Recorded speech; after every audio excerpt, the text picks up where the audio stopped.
John 6:51. Ego sum panis vivus qui de caelo descendi. I am the living bread who has come down from heaven. Here Jesus again makes explicit his self-identification with the bread, the eternal bread that can sustain with everlasting life in the context of this whole discourse about bread and feeding that we've been walking through verse by verse. So here we see our keyword panis again, and vivus this time is the descriptor that we're giving, living, connected of course to the verb vivere, to live. And we might also want to note in this verse that the form we get in this final verb is first person, singular, perfect, active, indicative. In other words, I am the living bread who have descended from heaven.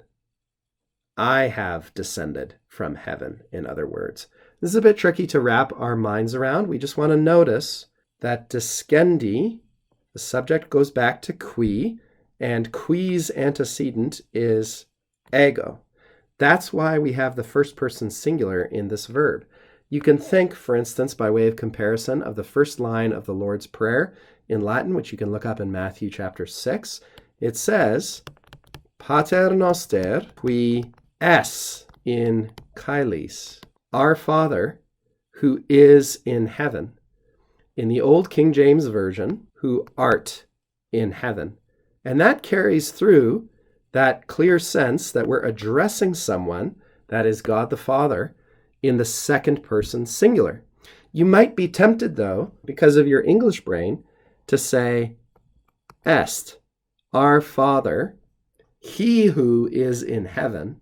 But we're not saying he who, we're not describing God in the third person. We're speaking to him, right? So we say es, you who are in heaven. We would have to say in modern 21st century English. Similarly here, it might be tempting instead to say descendit, right? Ego sum panis vivus, I am the living bread which descended, which came down from heaven. But Jesus is not describing himself in the third person. He's still speaking when he uses this verb in the first person. Again, this is a slight difference between the exactitude, grammatical exactitude of many Latin expressions and the somewhat looser usage which is common in English. Now, one more thing perhaps we could say is just to note again this prepositional phrase, de caelo, down from heaven. Why not ex caelo?